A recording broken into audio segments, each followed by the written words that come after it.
Everybody lent a hand. I know I saw the Gomez brothers offering their crew. Rufus was over there, and obviously Jason Shear.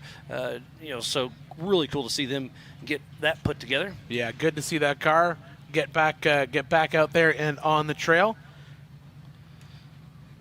But this is right now TMR. Mr. Tim Rogers is driving over. That's the big drop that heads down into Resolution. That's the second of the hills that where they go over. But in our big screen right there, Miles, who are we looking at? That is Joe Gatlin. So we are missing Ken Hale, Robbie Gordon, and Brent Gagabert. I know Brent is not racing. I did talk to Brent. He said he was not racing. He did not a medical issue. Yeah, so he's not going to head out. And did we miss Robbie Gordon? I guess we missed Robbie as well. I didn't see him for sure. So that and Robbie's in one of the Joe Thompson UFO cars this year. Yeah, he's in JP's. I'm going to call it his backup car, but I don't know. To have a backup, it's pretty impressive. I think they have backups to the backups to the backups over there. So that is Papa Joe Gatlin with Jesse Clark riding shotgun out of Chino Valley, Arizona with Fire River Racing in a Jimmy's two-seat solid axle machine with an LS 418 with 750 horsepower. It's got a turbo 400 with an Atlas, Mickey Thompson, Dirty Life race wheels, the Happy Medium Approach, Adams drive shaft, HD Science, Auto Flow Guard, QA1, Bazooka Party Bar, Ironclad Performance Gloves, and Advanced Sleep Centers of Colorado. He's been racing King of the Hammers since 2022 when he got second place in the 4,500 class. All right, we're watching them make their way out of that rough section. Now they're kind of into that smoother wash. They can get a little bit of speed, and that's in our big picture. In our little picture, we're watching Tim Rogers making his way down through Resolution. He just passed the spot. I think we should call that Jim Marsden Rock, Miles. Right I like it. We'll just circle that on the screen.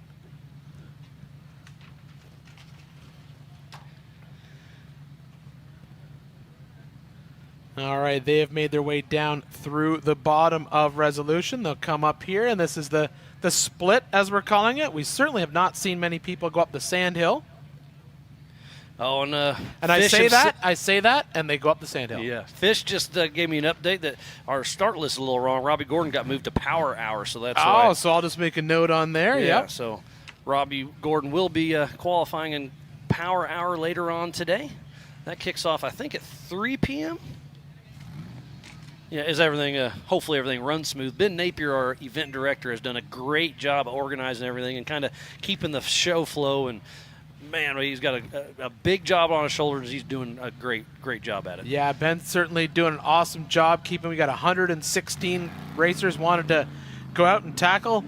And these longer qualifying courses also make it a lot harder to sort of keep everything working. You know, you got a lot more action out on the course. You know, you see cars breaking down, you see cars rolling over, and so it certainly can impact the flow of the day, but Ben's been doing a great job keeping everything going. And also all those course workers out there hard at it, keeping everyone safe, getting these cars rolled over when they have to. Yeah, we got 200 volunteers out there just helping out. You know, we got a great core team, don't get me wrong, but all the volunteers that, you know, everybody's passionate about Ultra 4 and King of the Hammers.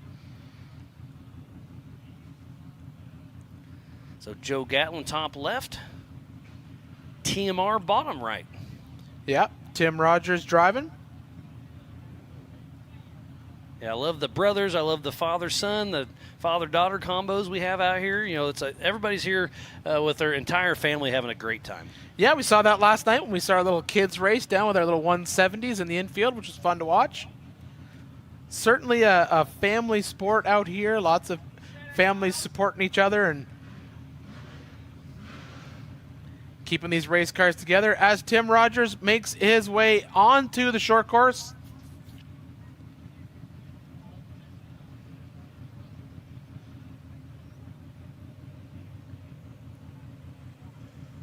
Tim Rogers just a few more turns, and then he'll come up over the Yukon launch.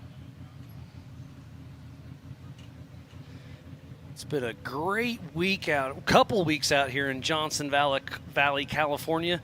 Today is qualifying for the Nitto Race of Kings. Joe Gatlin top left, Tim Rogers bottom right, and the Ford Performance short course. Yeah, Joe Gatlin just dropping into that rock section of Resolution. And he'll have the option to take a hard left and go up the sandhill or straight down and go down backdoor. Yeah, I was surprised to see Tim make the trip up around. I'm curious as to what his thought process was there. We certainly haven't seen any of the cars have difficulty coming down back door, but could be a situation where just save the car for race day and just leave it on, take the bypass and get around. Now, Miles, I was asking Pam earlier, and we were just kind of double checking. What is our race length on Saturday for the Race of Kings?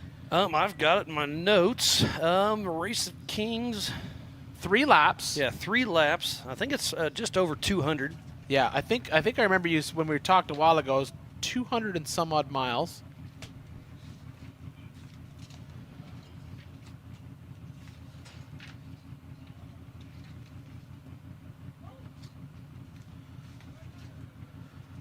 Joe Gatlin having a lot of fun on the top part of back door there. He's going to take that first waterfall drop, line up for the second one. Well done. That Jimmy's 4x4 chassis. He'll come out the bottom. Jimmy's out of Cortez, Colorado. For the longest time, the Jimmy's 4x4 was the staple of the car out here. Yeah, they've been out here a very long time. There's probably one of the most produced off-road vehicles out here racing with us. Pretty sure. We're waiting to see Cade Rod, who is Mr. Jimmy's 4x4 Junior. He was on my list, but I haven't seen him leave the line yet, Miles. Yeah, he was supposed to leave about 10 cars ago. And on the line right now is 906, Tad Dowker. Tad Dowker. And Chris Piva riding shotgun out of Elk Rapids, Michigan with North Shore Raceworks.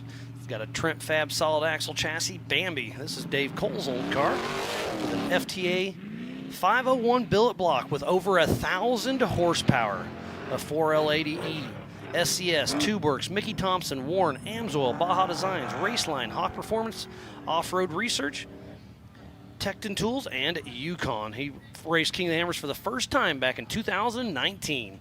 And this may be one of the bigger horsepower cars we have now. It was kind of a little bit of a secret, and I told him I wouldn't say anything until race day, and here we are. Yeah, you know, it's funny. I remember years ago we would sit down and talk to guys like Jason Shearer, and they would just say, you know, just a crate engine's all you need. Anything more, it just becomes unreliable. You know, we just need, and now it's a horsepower race out there. Really, you need that power. I remember when 500 horse was a lot, and now that's like the little guys. I mean, you need to be in that 700, 800, 900 range to be able to really hang. Well, you know, the tires are getting bigger.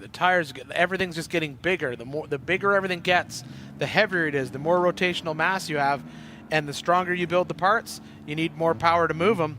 And we're getting up, like you said, Mal, 700, 800 horsepower is like the new norm. Heck, you can get 1,000 horsepower in your daily driver pickup truck. You can now. So, yeah, I was going through my notes. Nitto